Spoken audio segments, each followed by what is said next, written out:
I'd get through a litre of vodka till I passed out or blacked out. I'd got 6 broken ribs and was on oxygen and came through that. 2 times I was incarcerated in a mental health institution where I was also fully detoxed. I lost the use of my legs. I had a brief period of sobriety and then I ate the vodka again. The thought of facing what they need to face without alcohol is so raw, so frightening, so overwhelming that it can feel impossible. Alcohol, it hates honesty. You shine the light of honesty on it and say, listen, but I'm not a bad person. And tomorrow I can be different. And even if it's for tomorrow, I'm going to try my best to be sober. The vodka was the thing that was the real poison that got me.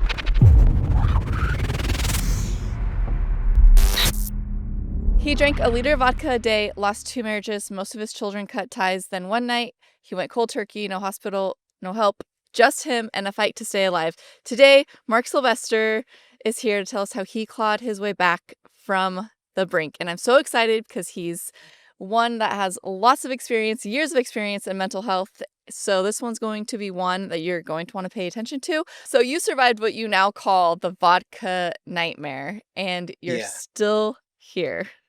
Yeah. I mean, people talk about cold turkey. I mean, I've had a drinking career for the viewers or listeners that's just about spans 49 years. And that's true. And I'm 64 and I started drinking when I was 14, perhaps even earlier than that. And it soon escalated into hard drinking. And as I mentioned briefly, it was 3 stages of doing everything I wanted it to do, great life, then functional alcoholism with my career of 21 years in mental health, and then till this past 3.5 years, which just shows you how progressive this disease of alcoholism or addiction. I prefer to view it as a disease of addiction personally, because people who take a different substance are taking it for the same reason, to switch the pain off.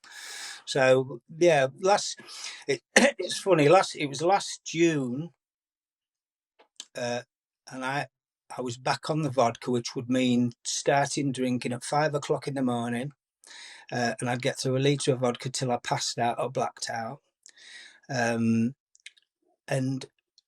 I just decided. Prior to that, I'd had 3 in the 2 years prior to that, I'd had 3 hospitalizations for full detox, rushed emergency services that I got through. One, I'd got 6 broken ribs and was on oxygen and came through that. Each time, they don't know how I came through it. And also 2 times I was incarcerated in a mental health institution where I was also fully detoxed, and then I lost the use of my legs. But I came back from that. Oh. And I came out, I remember now, in the March time of last year, and I had a brief period of sobriety, and then I ate the vodka again. And when I ate the vodka, it doesn't stop. And the only answer is the withdrawal symptoms. For anyone that's had them, they know what they're like: non-stop shaking, dry heaving, sweats, all kinds of terrible things, and potential seizures, which have affected me before. But last June, I was in such a state mentally, because it's robbed me of everything, or my behaviours, and I call it the alcoholic persona. I refer to him as the beast in me. And I mentioned to you, there was a song called The Beast in Me. Johnny Cash sang it, somebody else who fought with his demons of addiction. And the beast in me is about this persona of us that is the alcoholic or the individual and its behaviours when it takes over, that I keep caged. But I was sick to death of it taking over my life, and I thought, I'm going to go cold turkey. I'd had professional support, and obviously they tell me the usual, because I would come cold turkey and alcohol, or benzodiazepines, as you probably know, are the 2 things that can kill you. They're the 2 substances. And I thought, well, I got on my hands and knees, and I'll tell you today, and I prayed, because I do have a faith. And I said, it'll either kill me or it won't. And that's what I said. And I laid on that settee, literally in the next room from where I'm talking to you now, and knew what was coming for the next 5 days. And the first day, I was used to the coming. I started to get the shakes, the uncontrollable shakes, the sweats. But the second day, I got a terrible. And I literally had my thumb on we call it 999, you call it 911. because of what was that? I lost the use of my autonomous breathing system, which means that we don't have to think about breathing; it comes automatically. But I was so tired because there was no wait for two that I needed to go to sleep. But I had to forcibly make myself breathe, and it's very difficult. I had to do this for nearly 7 hours. But I kept wanting to go off to sleep, but then I stopped breathing, and I would just go off into a seizure. So that was absolutely most terrifying thing I felt physically, because I thought, if I don't make myself breathe, I'm going to die. And I pushed through, and then I got to the third day, and my breathing was okay. So then I knew all I would do is have the drench of the sweats, the beans puking out, and all the rest. And gradually, my experience has told me after about 5 or 6 days, you start being able to get some kind of semblance of control back. And I did. Wow. And that, when people say I've had a rock bottom, I believe you have a collective amount of rock bottoms, Yeah. And that's why I think that relapse that you can recover from is one of the strongest tools that you can use to stay sober, because you remember the pain. Every time you go into a detox, in my case, it was great, but they'd put you with Librium or some other medication that took the pain away, really, of the detox. It was uncomfortable to begin, but you were zoned out. So there has to be some kind of, for me, and I am speaking from my own experience, not necessarily what anybody else out there thinks or has experienced, but also with people I've worked with, including my patients, that there have to be some memory of a pain there to cause avoidance. And so that one last June added up with everything else, that no matter how much denial an alcoholic's best friend tells himself, he's faced with some brick walls you can't pretend out there. Hospital detoxes, mental health, that near death. And none of my children even know about, well, though I've got some brief contact with my youngest one, because my behaviours over the years, my alcoholic persona behaviours have been terrible. I've destroyed everything, I didn't, and I lost my job at the end of it, not because of that, but because they couldn't risk me going back, because they didn't realise what a serious problem I got with alcoholism, because I'd done 21 exemplary years as a functional one, never drank at work, letters of commendation from lots and lots of patients in class. But it was that last 3 years, as it's been progressing and had been its grip, and a son who was with me had some alcohol and drug issues, and after COVID, I ate the vodka bottle, and it was a nightmare since. So that was a cathartic point that, and I wouldn't recommend anyone go cold turkey seriously, because my body might not have been as strong as the doctors say it is at 60, 62. That could just as easily probably had a heart, anything, or a stroke. So you mentioned how you ruined a lot, the beast in you. And did you realize this as you were going through it, or did it take you getting sober to realize how much you were sabotaging throughout your drinking? I've mentally affected in the absolute negative. I've never been physically violent to anybody, so I'll be truthful about that, because I experienced a lot of that from my own mother as a child, and I hate violence. But I was mentally cruel.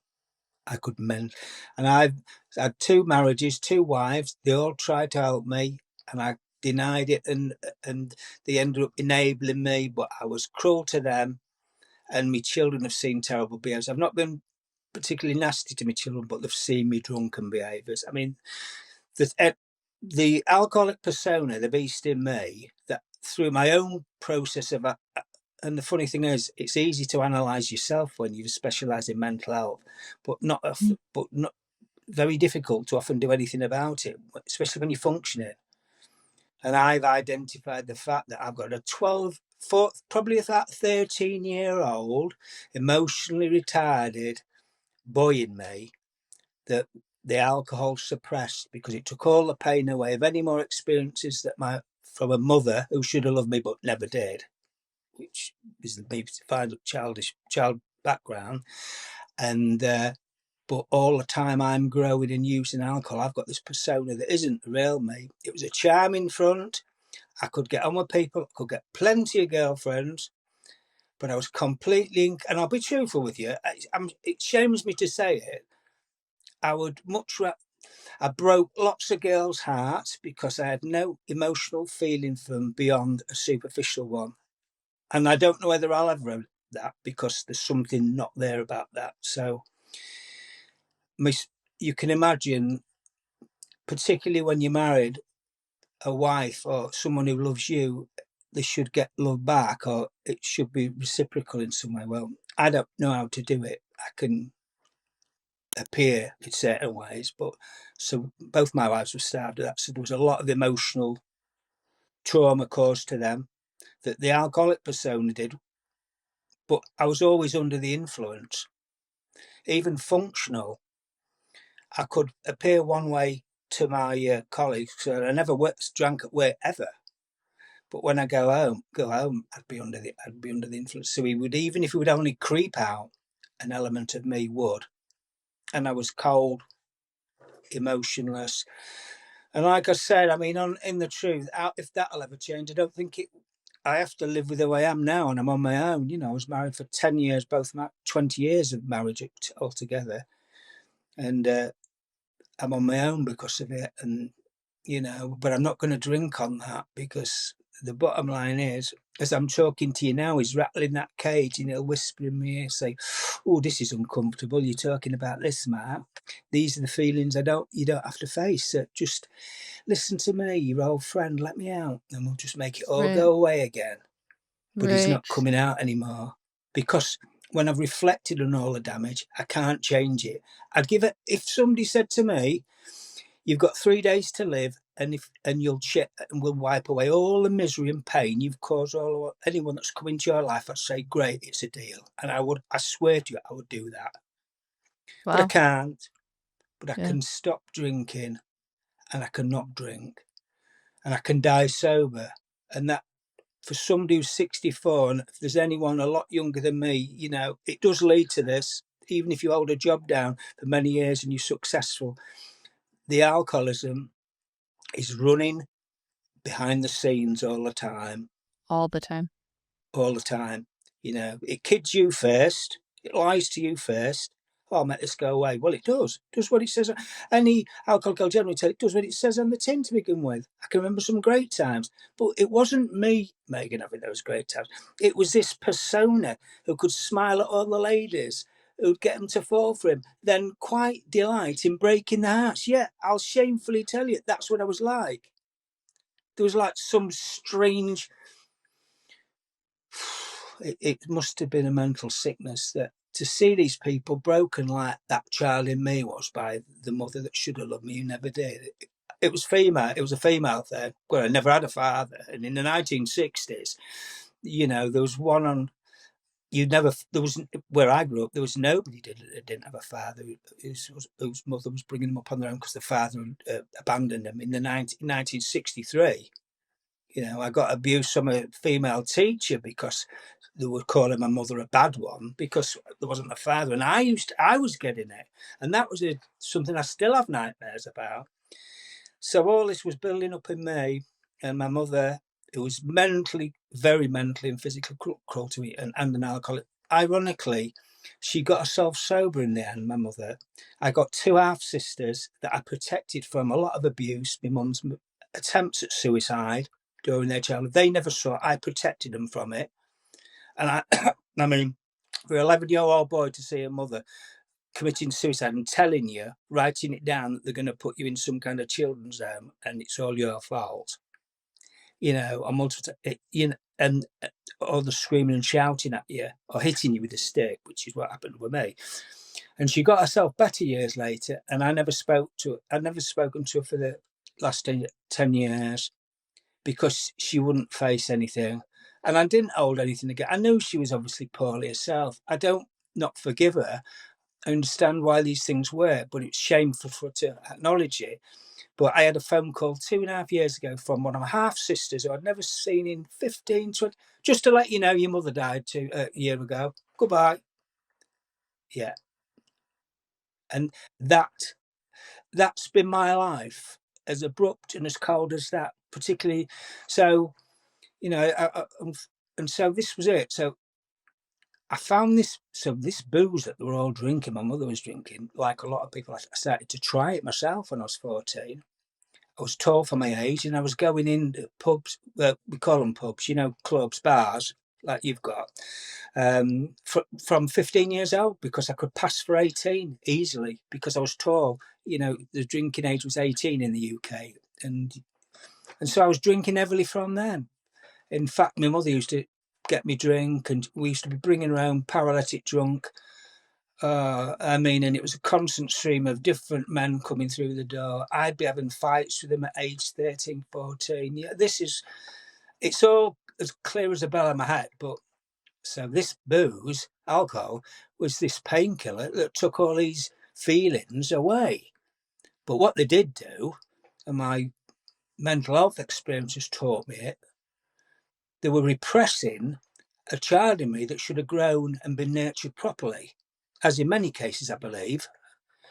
So what it was giving me in the one hand, it was stifling in the other. And as the disease gets progressively more, the mental health issues get progressively more, the more damage you, and the more you go further down the road in this alcoholism, and which is, even after my functional alcoholism, this last 3 years, the vodka was the thing that was the real poison that got me. But that's where we are now.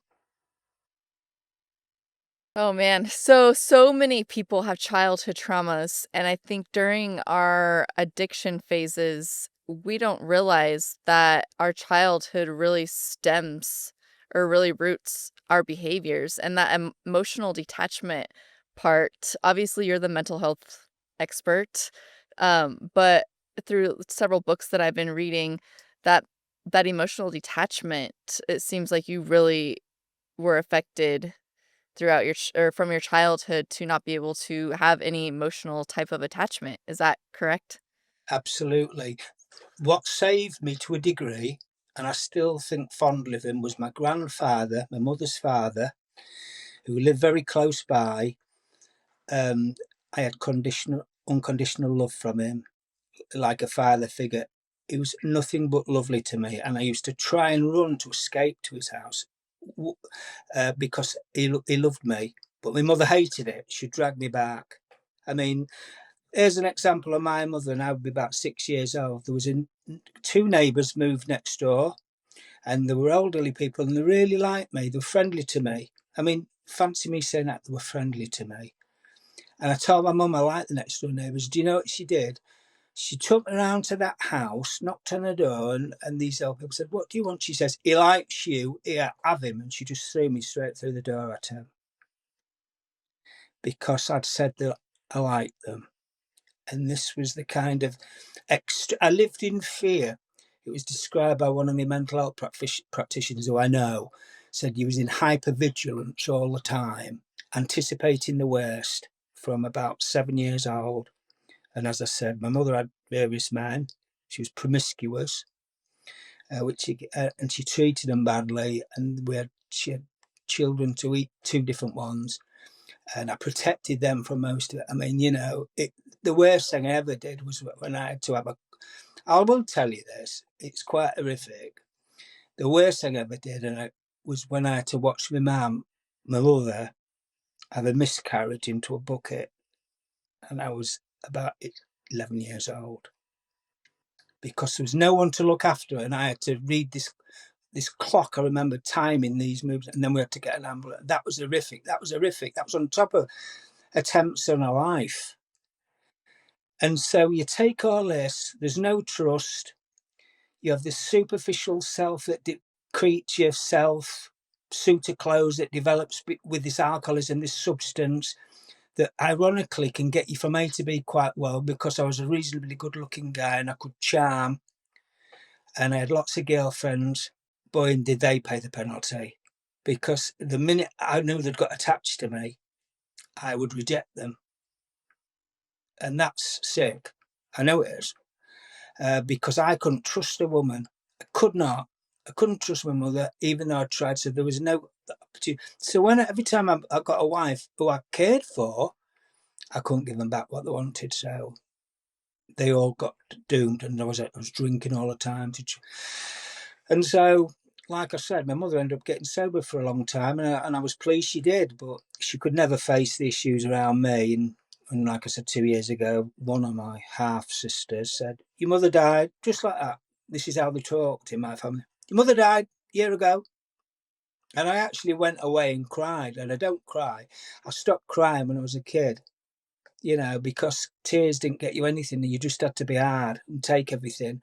So, but what I could do, I could help other people, because when I was in a therapeutic scenario, I knew what it was, the help other people needed. I couldn't apply it to myself, but I knew what it was. So, in a strange way, this other person that worked in the therapeutic sense could help people, but I couldn't help myself because there was so much damage and so much locked up stuff. I've looked at it a little bit now, even now at 64, especially with these hospitalizations. And my youngest son, bless him, he's got because I do think, well, scientifically, they've said there's a 65% of anyone that comes from family with alcoholism of getting it themselves. So he's got it. But my other children don't seem to. I've got 3 daughters and 2 sons. My youngest son, Harry, has, and he's got a big cocaine addiction, and he was a nightmare here. Tried to kill himself in this house. We had to cut him down, but he's all right now. He's getting support. This was all within the past 4 years. And so he's getting some good support. I've got support. I have to be very careful around counselling because I know most of them in this town. Most of the clinical teams, right from crisis team, they're the people who see people who've got suicidal ideation, things like that. But there's a very good alcohol and support group called We Are With You. They are very good. Most of those people that work there are ex-addicts or people in recovery. The greatest people to be in this profession, by the way. Anyone that's listening, the greatest people in this profession is somebody that can understand the foreign language of addiction and the diseases associated, because the biggest conflict I had with professionals I worked with was, and why you see not many of them involved in it, is because they don't understand the language. They don't get it. Guess why? Because they can't go and get a certificate in it from university. And they virtually said that to me in private. I said, no, because it's something you've got to feel. I said, you won't get someone to trust you. I said, unless you can make a communication bridge with them. I said, and they have to feel something, some empathic feel. It's not just something you consult a textbook for. I said, somebody who's homeless with all kinds of addiction problems is far more intelligent than you think, even though they might not be able to read all right. I said, they can sense a genuine, kind heart in front of them. I said, but they'll run a mile if, said, you get a textbook out. Or they won't fit.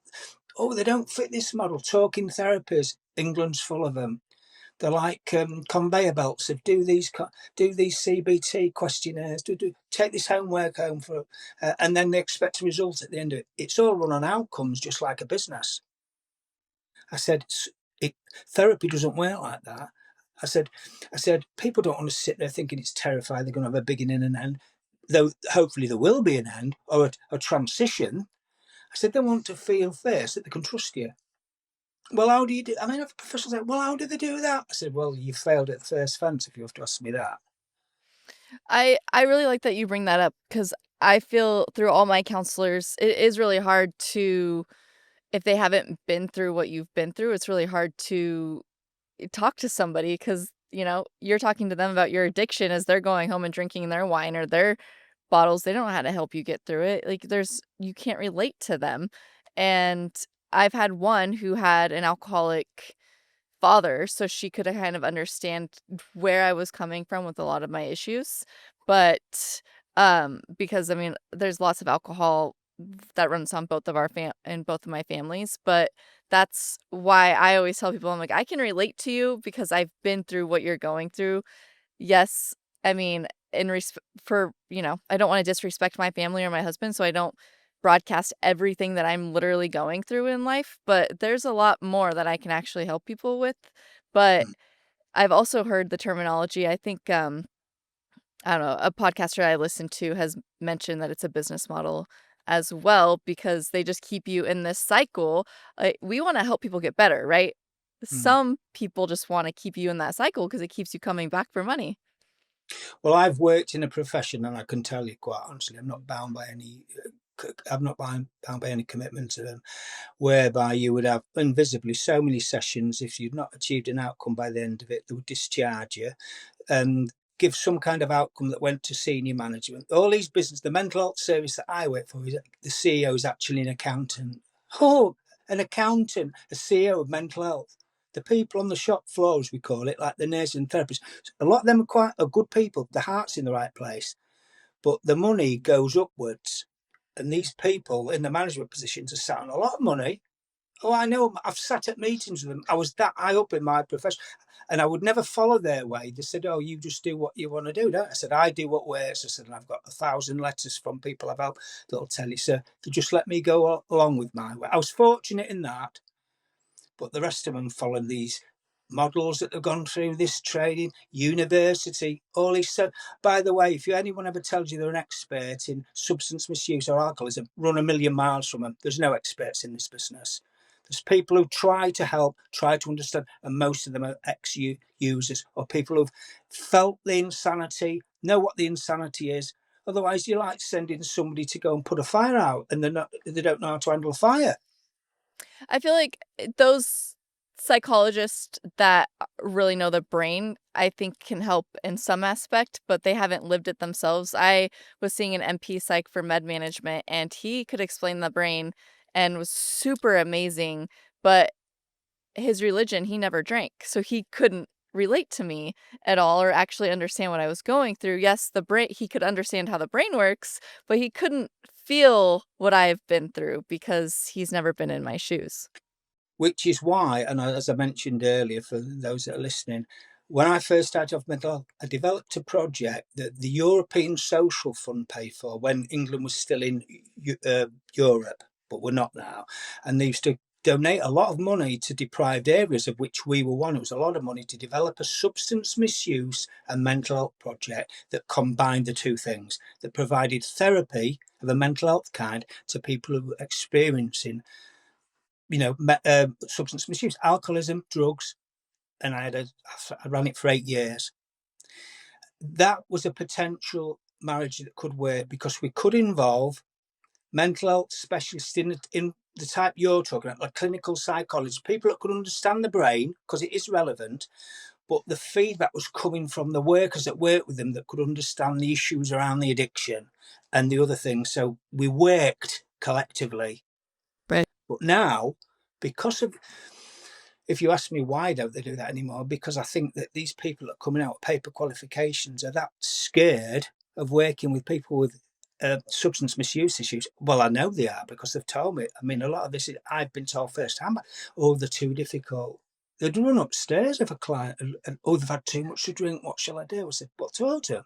And I used to go down, and these people were away. They were under the influence of some. But so what they do, they're trying to put them in different boxes, whereby, as I've mentioned, the homeless people, lots of addictions, they're left there, and then they cost a lot of money in other areas. Whereas if you put a collective support system in that work together, you could help. I mean, the problem's getting worse by the day, by the week, by the decade, and it's, but people like yourself, Megan, people who are listening to this podcast, anyone that's out there that's in early recovery, or still using, you may not realize it, but you've got an awful lot of hidden talents and tools that once you can get some sobriety behind you, can create a tremendous help to other people that are suffering. And by helping other people, it's a two-way thing. So I think probably for that 21 years, I was a functional alcoholic. I didn't work drink at work. I would be classed as one of the drinkers with the boys on an evening time, and I would just drink beer. And I've often thought how I could do that, but I think a lot of it was because I was getting my own therapy in this job by Yes. sharing on an honest platform with somebody else, because I never hid anything. And so, and I've only just realised that in the past year or so. I thought, why was, because this two-way interaction is so beneficial in terms of a therapeutic process.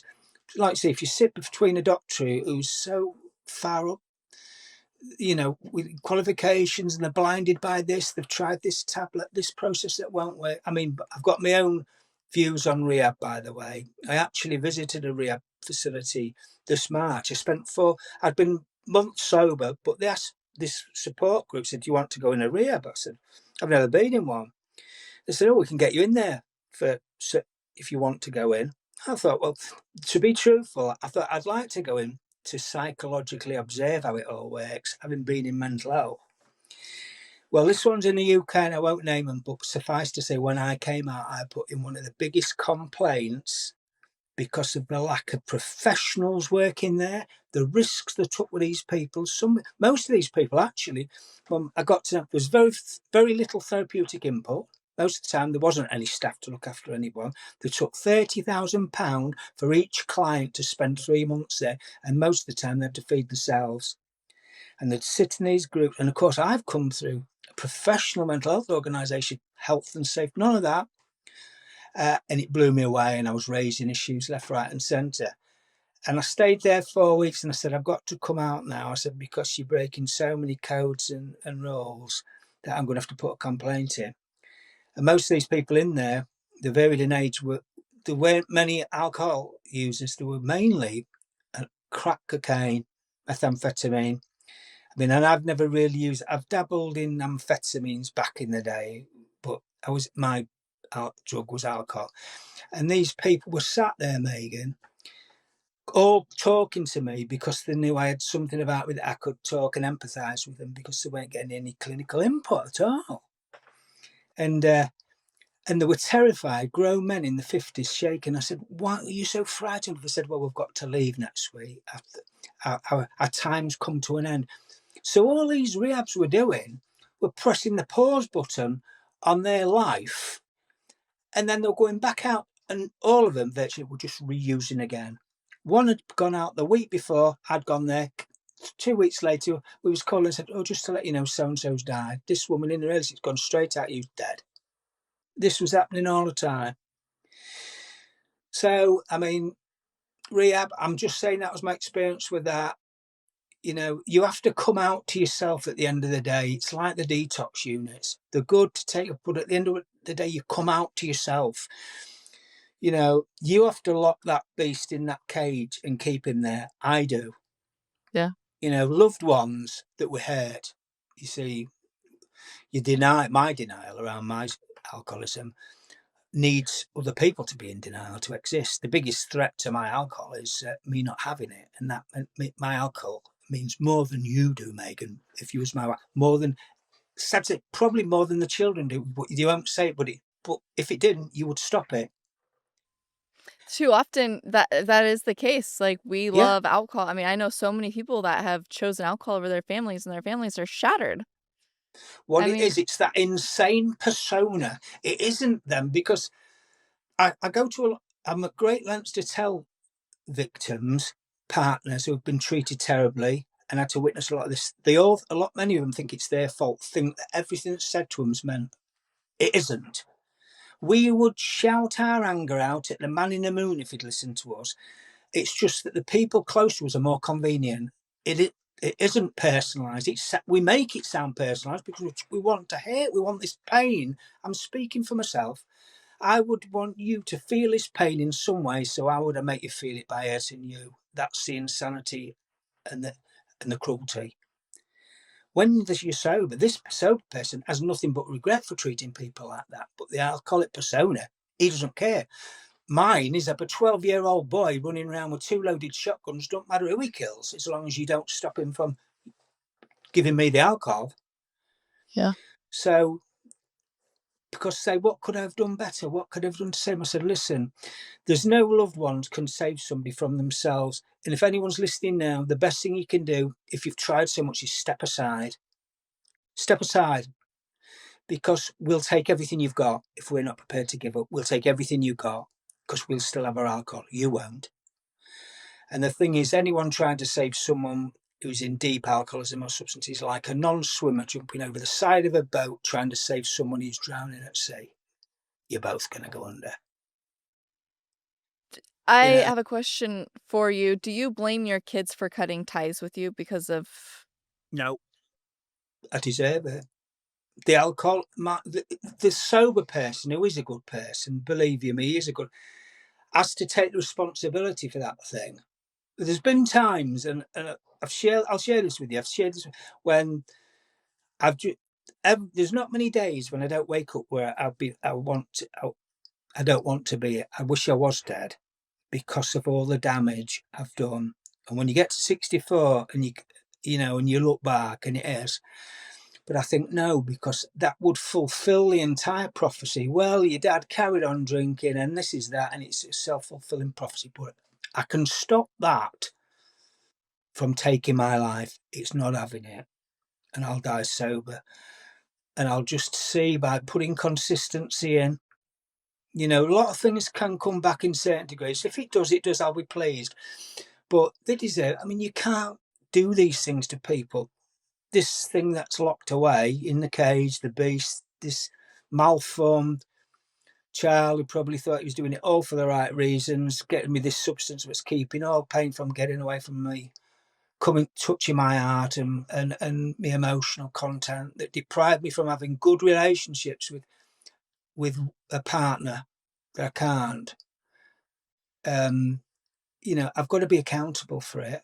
I can't change it. Like I said, I'd be gone tomorrow if I could change it, and make it right, take pain away.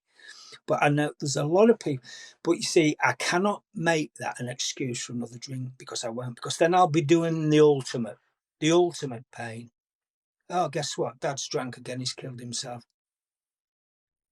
Whatever effect that might have on him, I can stop that from happening. And as long as I'm alive, I can prove that I can be different, even if I have to watch for months, years, on gradual feedback, say, trying, this is consistent now, and then but I've got to take each day as it comes, Megan. If that makes sense to you, people who drink now are very often drinking because they're wrapped with guilt from the pain they've caused yesterday or last week or last month. And all that'll do is take you quicker to the grave, quicker to losing everything, and quicker to the grave, because this thing wants your life as well, if it can get it. 3 things alcoholism will guarantee: hospital, jail, or death. One of them 3 things. And they'll all come sooner than you imagine. Well, he's not having death unless I die. And if I die, I'll be sober. And I've told some of my friends, my youngest daughter's still got some connection with my son-in-law has, and I've got a little grandson that I've managed to meet. They've brought him to me, which is a good thing. My youngest son, who I love to bits, these are to my later wife. He has to kind of be away from it because he's battling going through his own support now. We were triggers for each other because I couldn't help him, you see, and that's what pushed me, because I thought I should be able to help my son, but Yeah. he was like me, but times 10, and big and powerful as well. It's so. I tell you what, I'll talk about rock bottoms. Points when you realise. I realised I was an alcoholic when I was about 28. Wow. Too. Because I knew I needed it. I drank because I needed it, but I can keep myself super fit. I look good because everything's superficial with me. My persona was one that was based on attraction, nice looking girls. I'd make myself look nice, say all the right things, no substance, like an actor in a film. And in 1994, I was 33 years old, and I wanted to tell you this, especially for the American film. I decided to go to Orlando, Florida, because I thought, I've always managed to get some money together. And I jumped on this airplane all on my own. I'd only got 3 days booked in a hotel. I thought, I'll find my own way around. My ego and arrogance was big. But that's just it doesn't hide the insecurity. It just puts a front up for your insecurity, really. Your self-esteem is zero. And I remember being at Manchester Airport, and at airports you can drink anytime. That was an alcoholic stage. So I started drinking, and security was laxing us. And I bought myself half a bottle. It was either a bottle or half a bottle of whiskey, and I smuggled it onto the plane. I remember having a couple of drinks. Then I remember this flight attendant shaking the life out of me. I can see it now. And he said, "Where's the bottle? Where's the bottle?" And I said, "Well, what's the matter?" He said, and all the plane had moved. Yeah, honestly.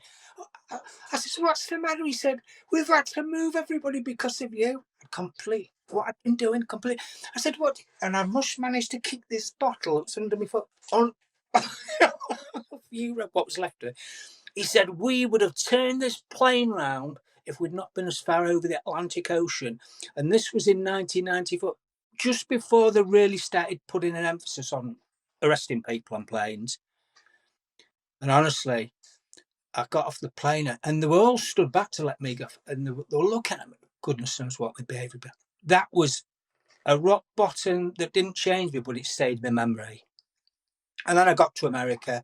Within 2 minutes of being there, I met these two nice American girls who took me under their wing, took me to their hometown, and we were just partying. And with them on all the friends, and I'm not saying this about most Americans, but English drinkers, and I can drink a lot, and especially beer, and none of them could keep up with me. They all thought it was amazing and brilliant, and I was drinking bottles of tequila and could carry it quite well. And it was great. It was part of those holidays, that memory I thought were great.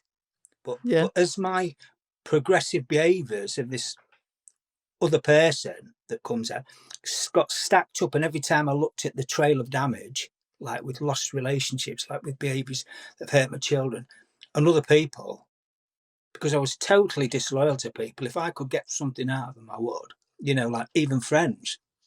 Yeah. Because feelings were something I didn't want to deal with. They just caused you pain. So have another drink, just smile and put a front on. As I mentioned to you before we started recording, and understanding mental health like I do, if I'd not had the positive input of my grandfather, who I can associate love with, and I can see him now, and I believe if I've not had that, and I only had him till I was about 13 because I discovered him with a stroke and he had to go into a special home. So then I was really left to my mother's devices. I'm sorry. I'd had some love put in. I think I'd have probably developed a full-blown personality disorder, which could have been on the psychopathic scale. And psychopathic behaviors are people who have no empathy, no feeling, nothing whatsoever. There's a lot of them in big business, but I have got feeling. And funnily enough, the greatest feelings I have are for people who've gone through similar things to me, actually. And that's why I was good at my therapeutic work. But the progressive disease that it is, rooted in a mental health, brought me to the last nightmare 3 years. Like I said, this past year has been a good year because I've been mostly sober. I want to talk about that. You said you had a slight setback. I did, yeah. Just after I came out of the rehab, funnily enough, because I'd had months before I came out of the rehab, and the little voice just came, this insane belief that you can get to it. I mean, most alcoholics will tell you they're being it. This insane belief that you can just perhaps have a couple of beers and be all right. The insanity of it, when you look back at all of and I thought, within 2 beers, I'd got a bottle of vodka again, and bang. But I got it. I managed to stop it. It was what I call a slip. A relapse will require me being hospitalised for 10 days, and so I pulled that back. And so I've been a lot more thoughtful. I mean, I no intention to drink. I never say I can't drink because, the one that you're dealing with a very cunning, alcoholism is very cunning, and the circumstances, the perfect storms just waiting around the corner. What I don't do, the things I don't do. I know some do. I know somebody who's currently have a lot of relapses. I never shout it out. You know, I see a lot of people say, I've been 37 days sober. Those that count days, the disease likes you to count days because it's rooted in feeling crap about yourself at the core, feeling a Oh, failure in all things. So what happens when you fail on the 39th day? I told you it was crap. You've just reinforced it. You can't even get to so many days. Though it's admirable to have, I don't do it because I realise now I'm setting myself to an invisible challenge going to yeah. put me under pressure. I like to, so what I'll do is I'll say, I've had a good few, I've had 3 months, 6 months, a year, yeah, perhaps, but I've had a good period of time off. I'm in recovery. You look I every, I I sorry. Oh my gosh. So many people in the very beginning said quit counting your days. Well, I was counting my days because I was doing a challenge for 75 days. A lot of people know that I did 75 hard. So I was counting the days because I could not wait until it was done. yeah, But throughout that challenge is when I decided I never wanted to go back to alcohol. I couldn't drink during that challenge, but then not even halfway through, I was like, alcohol doesn't serve me anymore. So I counted the days until I got to the months, and then now it's just months. I don't even know what day I'm on, and now I'm past 2 years now. So I fantastic. can understand because a lot of people do hook onto those numbers, but my brain revolves around numbers. I don't know. I've always just been obsessed with numbers, so it worked for me. But some people, I can see how it could discourage them.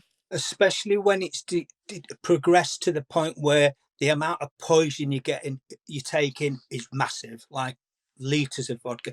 I mean, it gets worse with the more you drink and the stronger the drink. This is a journey that gets worse. Every relapse is worse. You'll have perhaps heard somebody says that. I mean, when I was in hospital with 6 broken ribs, tubes coming out all over me, that relapse was bad. But the one after it was even worse, and I'd not drank as much. So it took less, but the effects were even worse. And so as it progresses, the less challenge you can set yourself, other than that personal goal of I'm going to be sober today.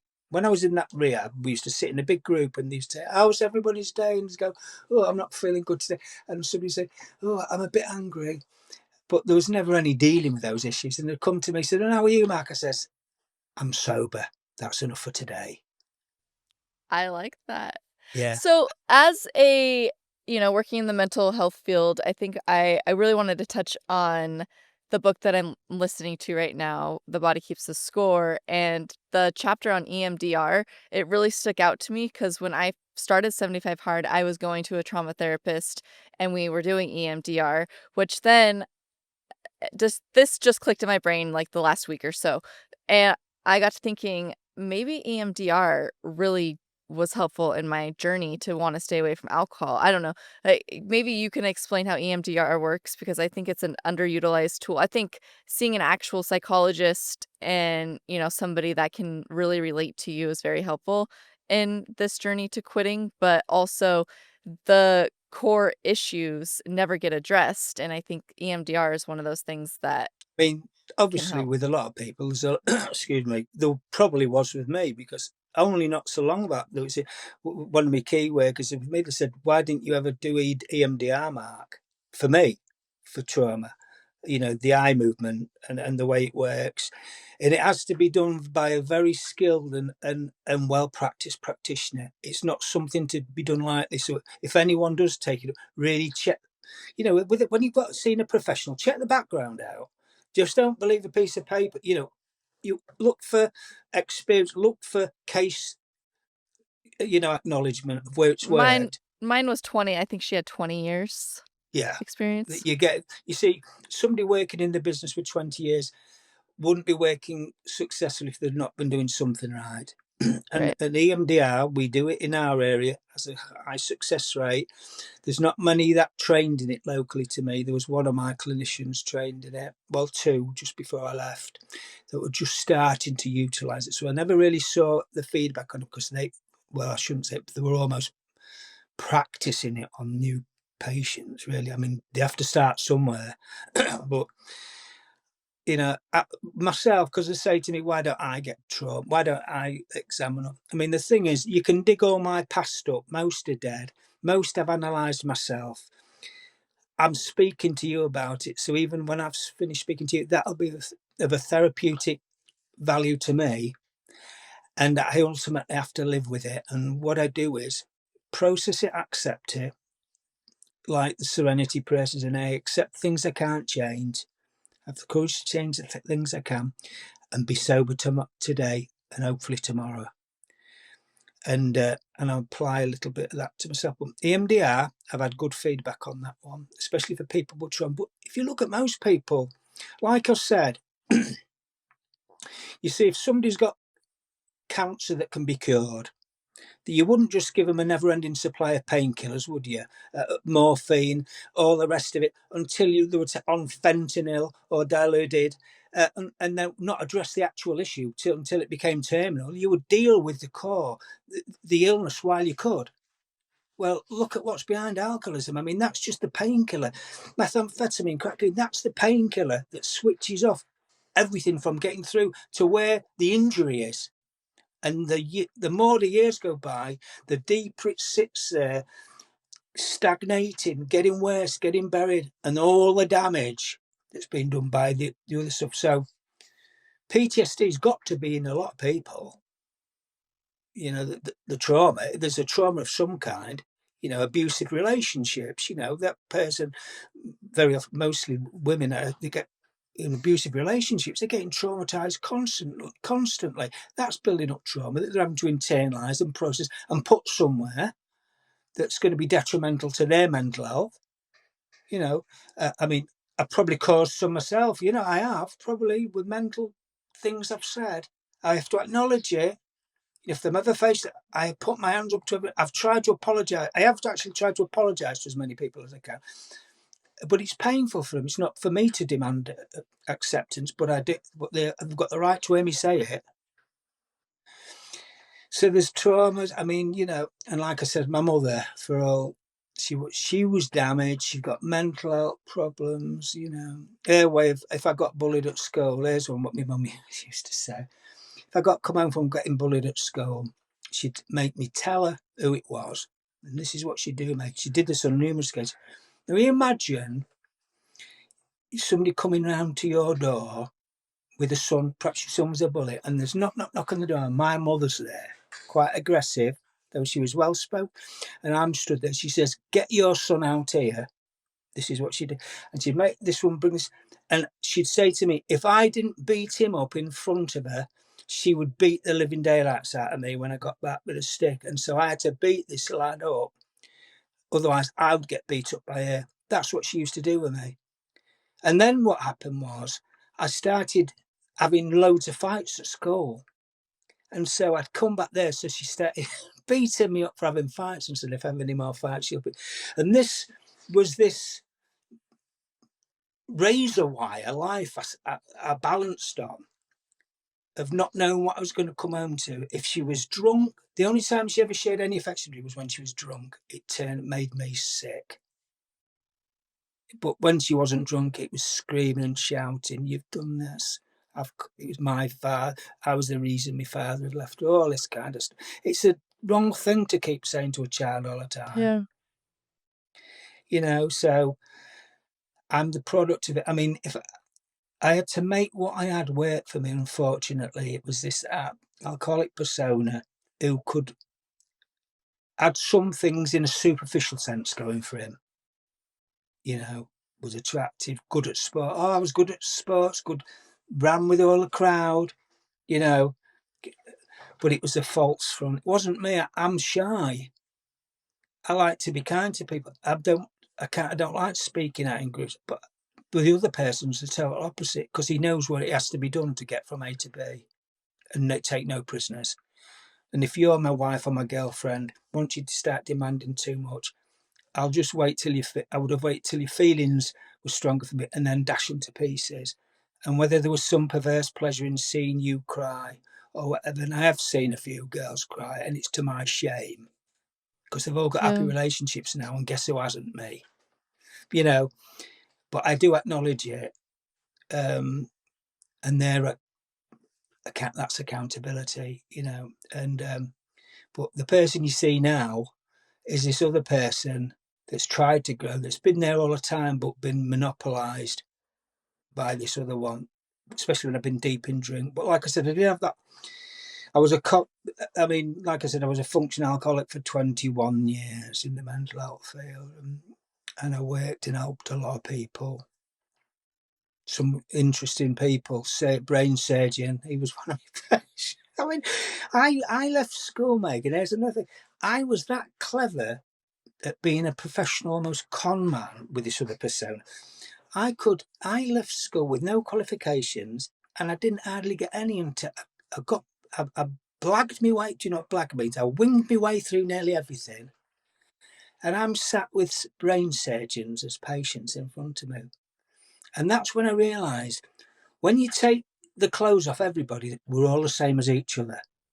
Right. Yet we're in a world where everybody's judged by what house they've got, how many cars they've got, how much money they've got every year, and nothing to do with how kind or how decent a person they are.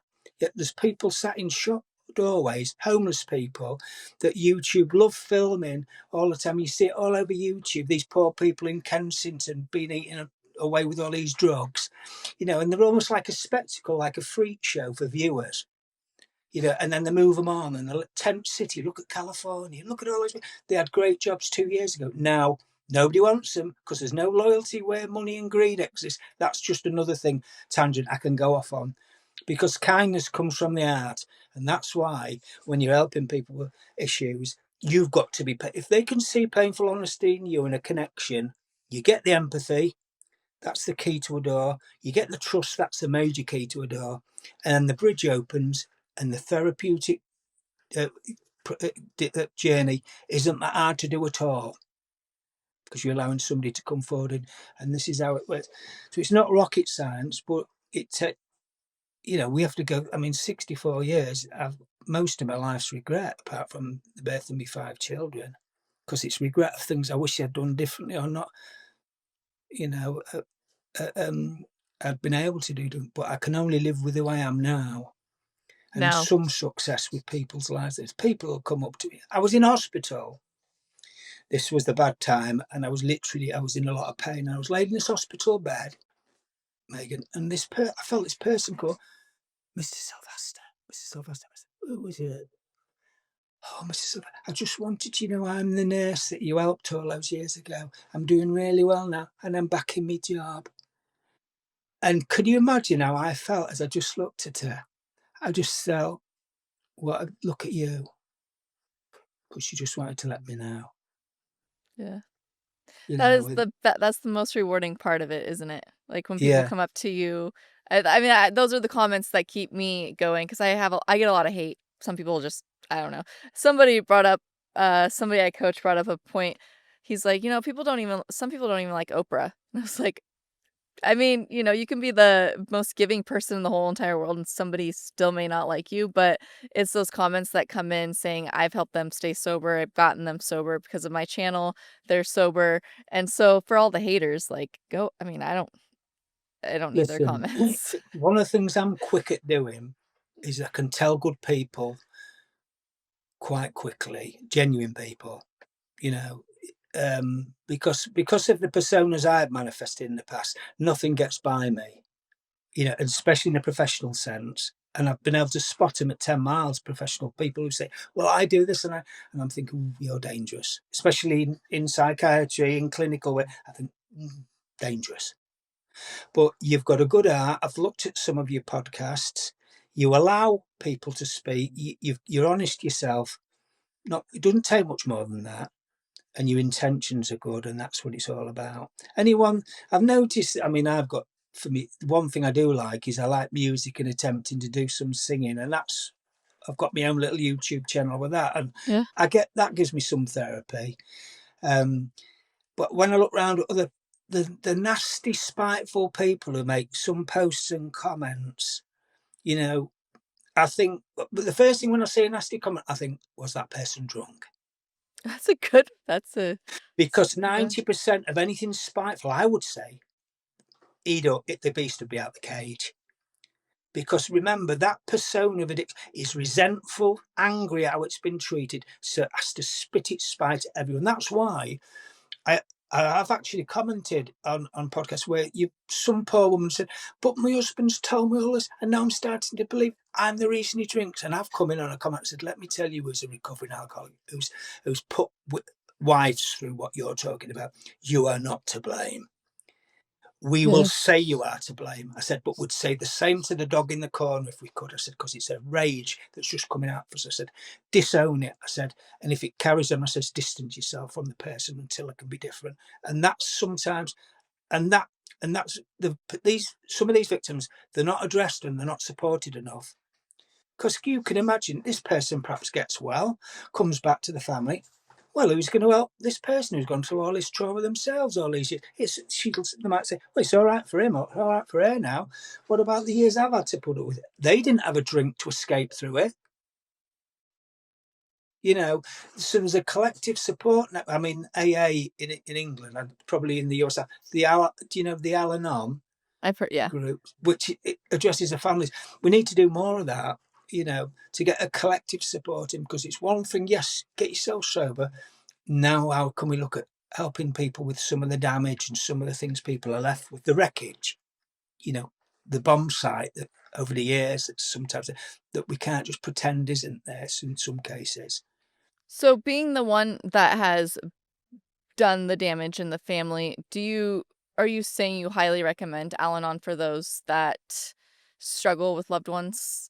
Obviously, I know about Al-Anon. I've read about it. We personally have not been to it, but I know several people that have thought Uh, about going, but haven't taken that step. yeah, well, I mean, I've had AA. I don't attend at the moment. I've attended in the past. I have attended an Al-Anon meeting.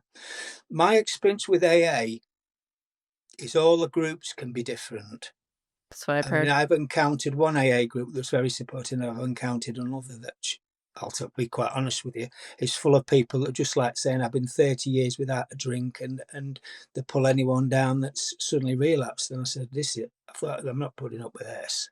Right. Almost a bullying mentality. But I have had good feedback on Al-Anon, and it needs something, probably something a bit different, more professional attention focused on the victim, in terms of the support of the family. Otherwise, in my case, it's very easy for somebody within the family. I mean, I look at my son, my youngest son, who's doing exactly what I did, and he can drink more than me, and he was drinking. Do you know what he did one day while he was still living? I come home from the hospital and I was in a state, and he said to me, honestly, he was but he was still using drugs. He comes through, he said, "Dad," he said, "have your vitamin drink. Have you seen these effervescent vitamin you can put in a cup, and they make a vitamin drink. It's sparkling. And he said, have that." And he gave me, and then he still, and I'd just come out of hospital. I didn't have a full blown relapse, but I'd had a shake, and I'd come out, and I was a bit wrapped. And he said, and then he stood and he started. He said, "Watch my finger." I said, "What have you done?" He said, "I've put you some ketamine in a drink." Yeah, he had.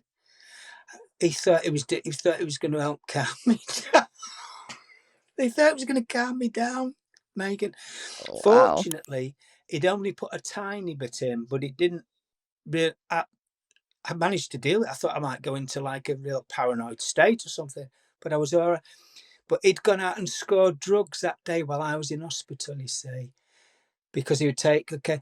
But anyway, that same night, I had to rush him to hospital because he had a ketamine overdose. And this is what Oh. it was like, an ambulance to and fro from our address. But he is, the last time I saw him, I gave him an hug in March. I saw him, and he was getting some supported accommodation, getting on his feet again. But he's 25, Megan. He's a real good looking lad. He's got all the kind of things that will make it difficult for the girlfriends around him. His mates like him. he's got the very things that you could do with not having, which he might have a few years to keep going in this. I mean, I went all these years, but that breaks my heart. But my eldest son, he don't have anything to do with me, but I think he's successful. But my eldest daughter, I've not seen her in a long time. I think she's relatively close to your age. And then I've got another daughter, and then my youngest daughter, Ava. I haven't got a connection with her. But, you know, you let them down. I think the biggest thing is you let them down, you see. I'm going to be different. The classic phrase of the alcoholic when they're cornered. So say you're married to me and I've run out of excuses and you've caught me lying out my teeth, or you can tell. You see, the other thing is, I would, if you was married to me and you'd gone to experience me enough in all these facets of my personality change, I might be able to fool people out there, but I would probably won't be able to fool you, because you'd be able to tell. My wives could always tell when I'd had a drink, even if I looked normal. So my cover would be blown, and you could see it. And so this was something that was, you needed to be on your own drinking. You'd be off drink. I could drink anywhere, but yeah, it wears you out. The alcoholism at the end becomes quite tiring, and Yeah. particularly these last 2 years. If I didn't get enough vodka in, of course, my shakes would be that bad. I'd go across the road, not far from here, buy a bottle of vodka at 5 o'clock in the morning, and I would have my card and pray that I didn't have, I don't know whether it works like this in the States. You have card readers in some shops, you can just swipe it, Yeah. and pray that it would swipe it and I wouldn't have to put it in to type my PIN code in, because I wouldn't be able to hold my hands from shake. They'd be like, literally like that. Oh. And I would have to get that bottle, and it's graphic, it's horrible. People out there who read it know what this is like, and you just to get some gulps of neat vodka. That's what it was like every month and I'd be exhausted, and then I'd have to throw that one up because of the bar, my stomach line having to come up. Then I'd have to get another one. Then I start, and then I'd have to keep that going, because to suddenly come off that is when the level of alcohol in my system was that high. To withdraw could kill me. But that's what I did last June. I came off that level. And because I've survived it, it's been a really massive rock bottom that's collectively, like a magnet, drawn all the other ones to it to create this. If I'm looking at this with now such a mountain that I can't pretend it's not there, that you can't lie yourself way out of this one, mate. You've got to face up to that thing in that cage. You've got to stay locked in it, because there's no good. There's no, you're going to be dead next time. And then if you do die in alcohol, what chance would my kids have ever had of even perhaps giving me another chance? They wouldn't have had it. It'll be gone.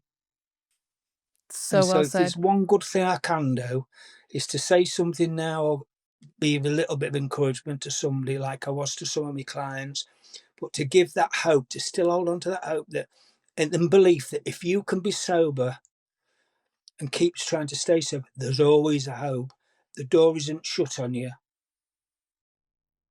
And you're a great example for it, Megan.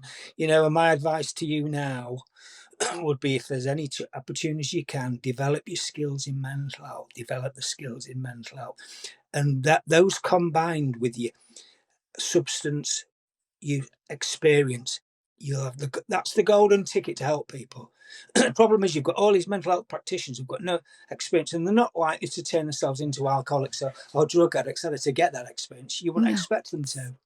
No. But believe you me, to do genuine therapeutic work, and look, our streets are building up to the point of overflowing with people that need some kind of help. We can't put them in jail. They can't destroy. They're just going to get worse, this problem. We can't pretend it's not there.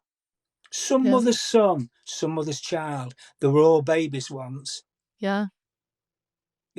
Let's have a collective care and accountability, and look at real ways, not saying, oh, look at that terrible person. Oh, I'm not like that. My mother got away with saying she wasn't an alcoholic for years. Why? Because she said she didn't need a drink before 11 o'clock in the morning. But See, she'd drink. I like that you bring that up, because so many of us compare our stories to everybody else's stories. But I like how you said you had several rock bottoms that all Yeah. compiled. And then I think that it doesn't matter if you start at 5 o'clock in the morning, 11 o'clock in the morning, 2 o'clock in the afternoon, wait until 5 o'clock. If you are emotionally dependent on alcohol and you cannot get through the day without having a drink, you obviously should probably look in the mirror pretty closely. Yeah. I was talking to somebody the other day, a friend of mine, who was asking me about alcohol. He said, "What? When do you know you've got a problem?" I said, "Well, deep down, if you've ever had to ask yourself that question, you've got a problem. Right. Generally." I said, "But it's whether you want to face it or not." I said, "Because when the alcohol's doing more for you than not, why do you want to say it's a problem?" I said, Right. "But and other people might, sometimes say, oh, you had a bit too much to drink yesterday." I said, if it irritates you when somebody says that, or you immediately come to the defense, I said, Yeah. something's growing, there's a change happening, there's a need developing, and then that need forms into, if you like, this persona, this personality becomes alive through this substance, and that personality goes before you. It's got elements of you, it looks like you, it's got some of your traits, but it's got all these terrible, horrible things as well. And you stagnate as the real person, the genuine kind of person that you might be inside, that some people say, "Oh, you're so much different when you haven't had a drink. Can't you see how many times have people said that? Oh, when you've not had a drink, you're so different." Yeah, because I'm stark naked in front of you, terrified of the world. I'm a 12-year-old boy that wants to trust and love people, but I can't. And what can I do? But this voice says makes it all go away. Man, I really hope some of the people that I know actually listen to this and get a lot from you because you're in the same age group as some of the people that I know in our lives that could benefit from hearing this because Well, you I'd speak. The thing is, Megan, it needs to be said, and we need to acknowledge it. And if you just have three, if I was to just somehow you found out and said, "Oh, do you know that Mark Sylvester you spoke to? You never guess what? We found out he died in 2 weeks in the future." And you'd and said, "But he was proud. He died sober." That would be an achievement for me. I Yeah. love that. It gives me goosebumps. You literally have had so much childhood trauma, separation from your wives and children, and if you could say, a closing statement to those who were in your or who are currently in your shoes, what would you say? Like, what message would you want to leave for someone who feels trapped in their own alcohol nightmare? Well, it's not too late. No matter what the voice tells you, you've got to be painfully honest with yourself. There's no shortcuts. There's no excuse. It was never anybody else to blame. It's yourself that has to be accountable. But because alcohol, it hates honesty. You shine the light of honesty on it and say, listen, but I'm not a bad person. And tomorrow I can be different. And even if it's for tomorrow, I'm going to try my best to be sober. But that's what we've got to do.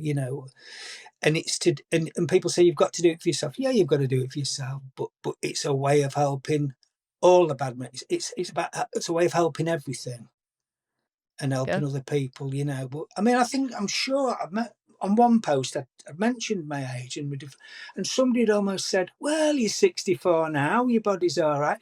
They actually more or less said, "Well, why don't you just drink now with the times you've got left?" And I thought, you don't get it. Yeah, honestly, I immediately put my mental health hat on and I thought, boy, you don't get it. You're so far off.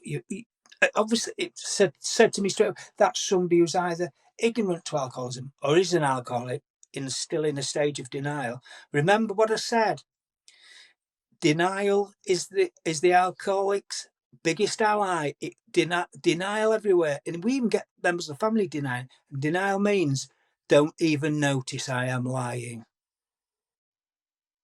Yeah, Don't I wrote even that. notice I am lying. That's all denial is. How many of us And have when been when there? you put on the spot and you can't deny anymore, you'll get angry, irritated, and move on. But anyone that's suffering in silence with somebody who's an alcoholic and won't listen to tomorrow I'll be different. You'll hear all the lies. They'll take everything you've got. That person will.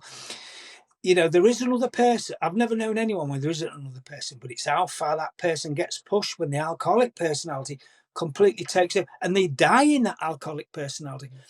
The death. I mean, there's more people die through alcoholism that come out that stay sober. You know, it takes more people down with it. The figures are going up all the time. And drugs. You know, the tragic outcomes outweigh the positive. That's why if we can be positive just for today, just for tomorrow, we've got to try and encourage and show others that we can do it. It can be done. It's not easy. It's painful. It's ongoing. We've got to work on some of the things that we've been disabling us from perhaps age 14 that terrify their life. You know, you look at things from a child. I can't deal with that. It's all the different things: accountability, feelings, cry or can't cry. You know, all these different things. Yeah. They It's can sad rush that in. it's the emotional pain that Yeah, we want to cover up, and it's not obviously, there's some physical pain when you're yeah. withdrawing, but we're just so scared of that pain of letting go of It's alcohol because we better actually have to sit with it's our better feelings. than letting a monster come out, the beast in me. That all he does. I mean, there's some lyrics in the beast in me is caged by frail and fragile bonds. You know, and it says sometimes he's like a teddy bear, nice and friendly, and sometimes he vanishes into thin air. That's when I must beware of the beast in me. And you have to have 360-degree feeling and attention to yourself, because he'll creep up when you least expect it, because sometimes you don't know that you're going to be faced with an emotion that you can't deal with because it's automatically been dealt with by alcohol. Yeah. You know, so that's when he whispers, hang on, this is my job, let me out the cage, I deal with that, no pain, no problem. And then you're inches closer to, I can't wait to get you in that grave. Then I used to say to him, and then he'll move on to somebody else once he's got you. Well, He'll come and promise you everything, Megan. Be your best friend, put his arm on your shoulder. They don't understand you. I'll make it go away. Enjoy, and he'll give you something to begin with. Then he comes back for your relationships and all the turmoil in your life. And eventually says, when are you going to pay me fully back then? What do you mean? I want your life now. Bang, you're gone. And then he goes and repeats. It's like the devil himself goes and repeats the same story to some other person who's suffering. Oh, listen to me. I'll help you. huh. And that's how you have to view this cunning entity that latches onto us, that starves other people from seeing the person we are and can be, and tries to ruin their lives as well, you know. But for somebody who's suffering and struggling, I know that right now the thought of facing what they need to face without alcohol is so raw, so frightening, so overwhelming that it can feel impossible. But it is possible. But you've got to keep trying. You've got to hold on to painful experiences and see and embrace that as much as you can. Otherwise, unfortunately, you'll die sooner Yeah. rather than later. You know, I you pulled will. I pulled something up. And Addiction will nobody justify wants that. itself until it kills you. Yeah. You know, we're dealing with life or death. You know, we're saving people. You wouldn't let somebody drown in the sea if you've got a lifeboat next to them. But you say, the trouble is, I can't reach out to you. The bit you've got to do is put your hand on that side of that boat and then we'll pull you in. Well, I can't do that. I'm just going to drown because I put in the hand to go. And that's what we're doing. There's an element has to rely on us. And that's the painful bit.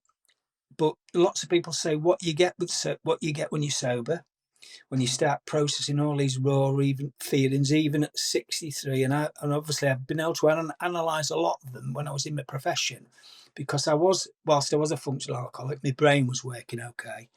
And I knew, and I could utilise and I could help other people. But eventually it hit me full home with my son, seeing my son turning into what I was and all the things he's going to have to face in his life, which he'll have to go through this process and it'll be there. And I thought, I've got to, and those vodka binges I had, those hospitalizations, those 2 stints in a mental health home alongside, and in one mental health hospital, and there's another, I was in the mental health hospital twice, completely understaffed. Half the staff knew me. The second time I'd lost the use of my legs.